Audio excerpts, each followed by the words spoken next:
过来，这无非是市长的初选互相咧拼力。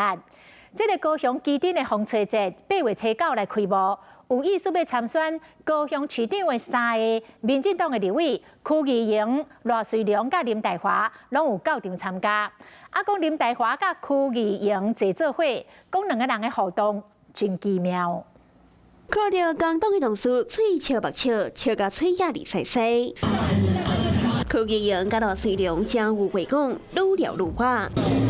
昨日高雄基丁风吹节的活动，两个人分别坐伫咧市长陈其迈的相边边啊。正讲会继续参战的林岱华也有到场。媒体翕到两个人的互动，敢若有淡薄眼叫。区议员先主动捧茶，互陈其迈甲罗瑞良，再个提互林岱华。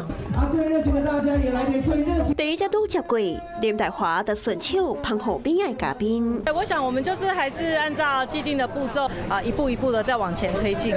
民进党高雄市长的初选我们就是尊重党中央的期程。两个人拢讲会照步行，争取建党。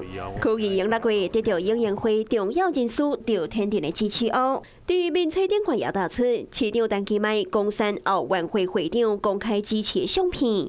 风吹节的活动，伊甲市长陈其迈翕相时的动作，马上解说做有接棒的意思。民进党4个人继续输赢，要拼党内初选。Hello， 大家好，我是林文。想要抢先掌握最及时的新闻资讯吗？赶快订阅、按赞、开启小铃铛，锁定华视新闻的 YouTube 频道。